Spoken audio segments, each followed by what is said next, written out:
today we're going on an adventure.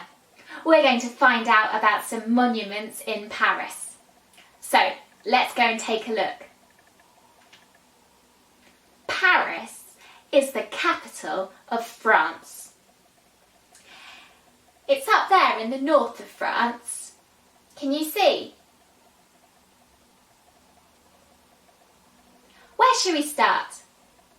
Let's try La Tour Eiffel.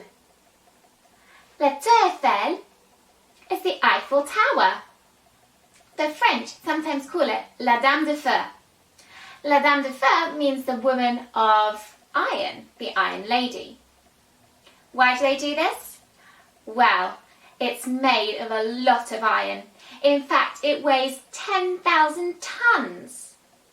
Did you know every 7 years they have to repaint it to stop it from rusting?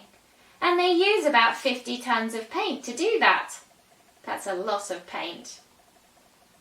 Well, the Eiffel Tower was built in 1889.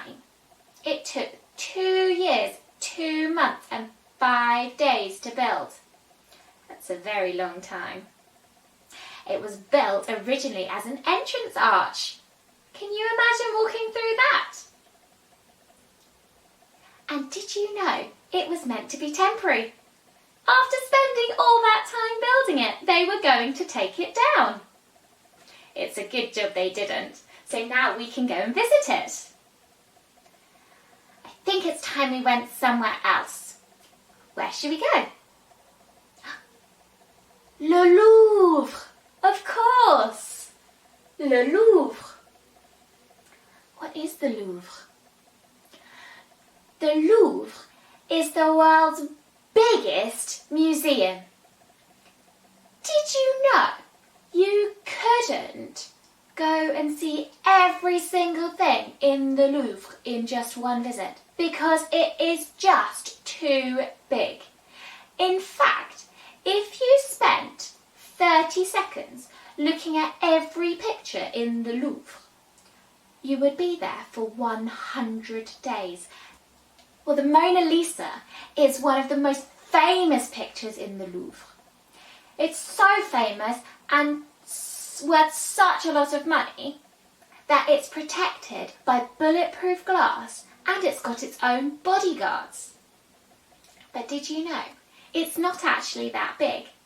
If you think about an A3 piece of paper, it's about that size.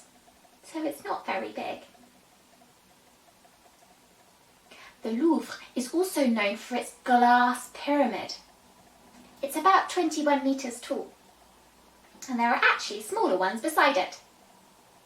And that was built about 100 years after the Eiffel Tower. I think it's time we moved on. I think we've got time for one last stop. And I know just where we're going. Notre Dame. Notre Dame de Paris is a huge cathedral.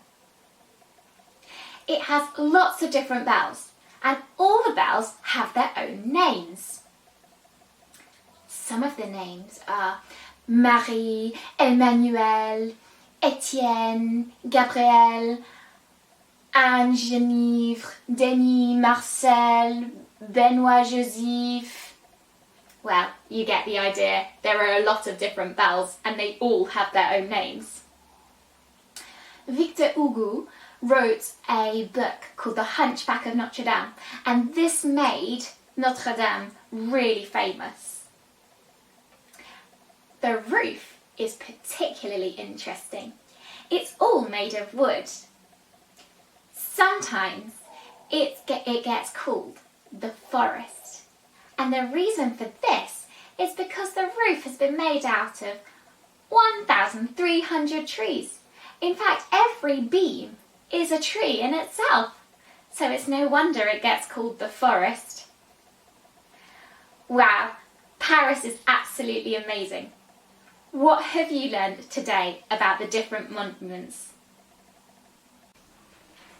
Languages with Katie. If you've enjoyed this video, why not watch some more? There's plenty there. Have fun learning French and Spanish with Languages with Katie. Subscribe on the link below.